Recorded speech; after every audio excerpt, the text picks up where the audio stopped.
Good morning, YouTube. All right, today I'm going to show you how to do one of the best things that you can do for you. I'm going to show you how to poach chicken, which you can then turn around and turn into 100 meals through the week, right? So we're doing a little meal prep to get ready for a long week at work or school or what have you, or just, you know, sitting around watching Netflix and not wanting to cook. I don't care.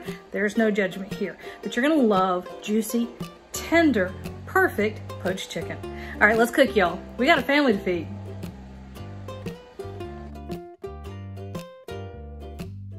Okay, we're gonna go through this, whoop! We're gonna go through this real fast, unless we end up wearing it. Hey, Jojo, can you get me this measuring cup full of water over here? I need at least 2 of them, maybe a little bit more.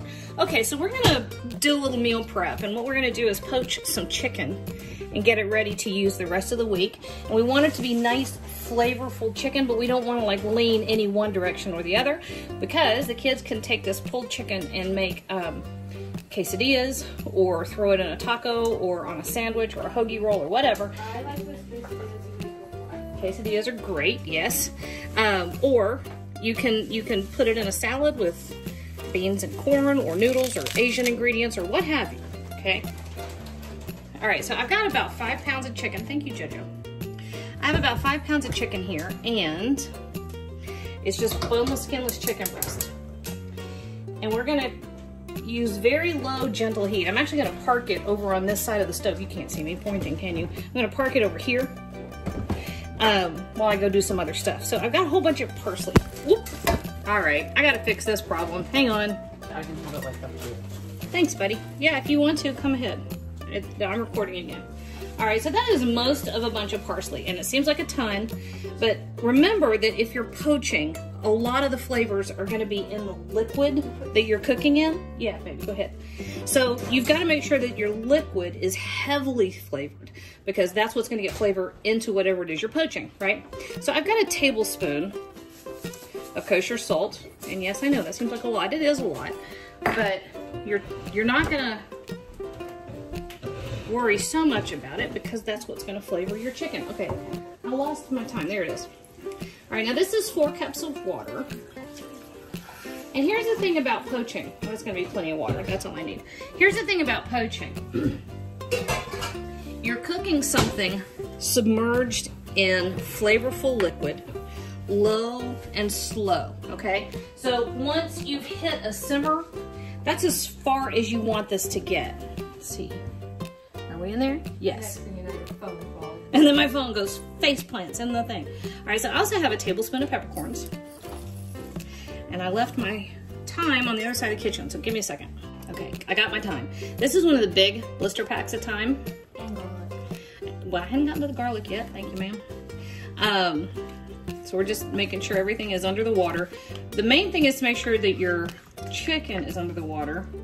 You know what? I may add 2 more cups of water, actually, now that I'm sitting here looking at this. If it's gonna not have your ingredients submerged, you need some more water. And this is not quite submerged enough. The reason why it has to be submerged is you want the water to be able to simmer and pull flavor out of those ingredients, right? And if it's sticking up above, that's not gonna work.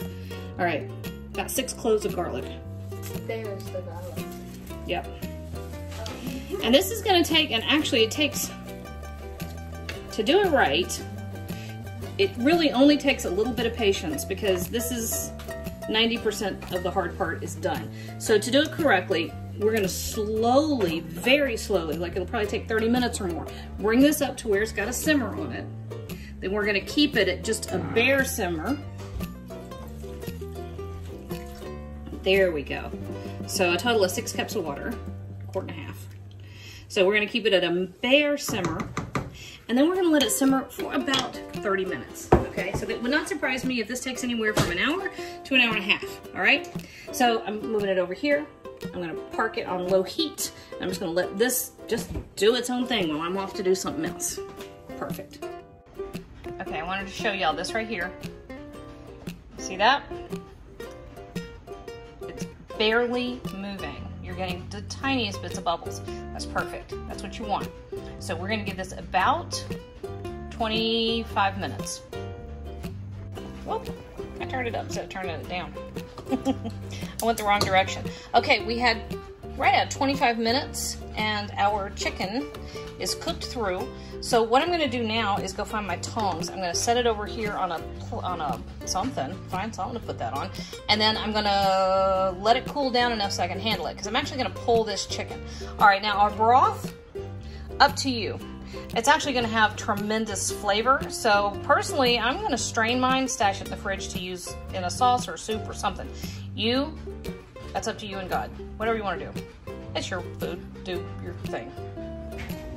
Okay, I think we've had about an hour. I'm not entirely sure that it's, I don't know, could have been a lot more or a lot less. I actually lost track of time. Ricky came over. We've been debating. We've been talking about Carl Jung and the hero's journey and communism and Dostoevsky. You know, just a little light, pleasant conversation. All right, so our chicken has cooled down enough so it's really easy to touch. And this is it. This is all we're doing. I'm stashing it over here in plastic containers so that we can pull it out whenever we need it. And I like to do it in 2 or 3 smaller containers rather than one great big one, simply because often some kid will open it up and not get it closed correctly.